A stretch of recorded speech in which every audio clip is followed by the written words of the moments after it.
La PIRAC et ses partenaires ont entrepris de construire un entrepôt régional humanitaire près de l'aéroport de Guadeloupe. Il permettra de multiplier par 4 les capacités de stockage de la PIRAC et ainsi renforcer les capacités de réponse aux catastrophes et aux crises dans la région.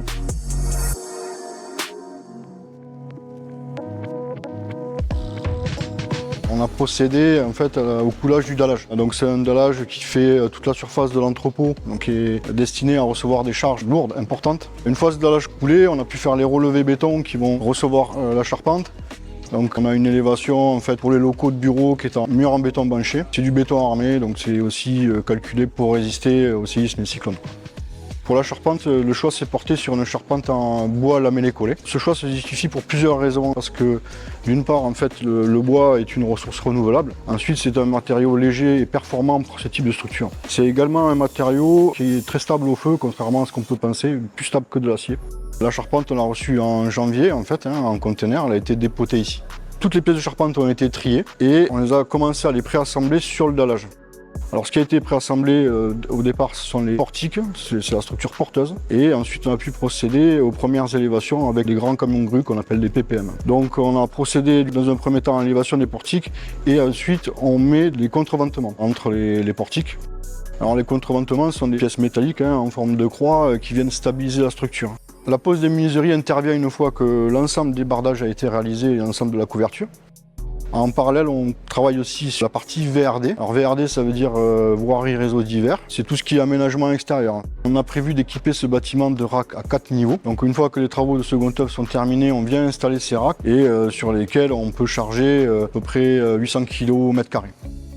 L'entrepôt régional intègre la volonté de réduire son impact autant que possible sur l'environnement. Dans sa conception également, le bâtiment a intégré des principes de réduction des consommations énergétiques et enfin d'améliorer la préservation des stocks qui seront à l'intérieur du bâtiment. Donc pour ce faire, le bâtiment prévoit notamment la mise en place d'éclairage naturel qui permettent de limiter le recours à de l'éclairage électrique. Également, on a de la ventilation naturelle pour assurer le confort thermique. Ensuite, une isolation de l'enveloppe du bâtiment qui permet de réduire l'humidité et la température dans le bâtiment. Et enfin, on a prévu l'utilisation d'équipements basse consommation pour coller avec les besoins énergétiques du bâtiment et de réduire cette consommation.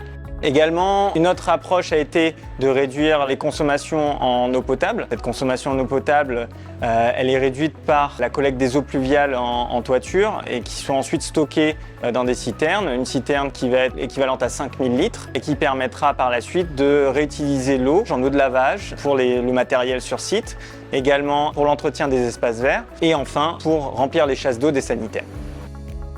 Il y a une installation photovoltaïque qui est prévue en toiture, elle est en cours d'installation. Cette installation photovoltaïque va permettre de participer à la fourniture d'énergie renouvelable et ainsi alimenter le réseau électrique de la Guadeloupe et donc contribuer au verdissement de ce réseau.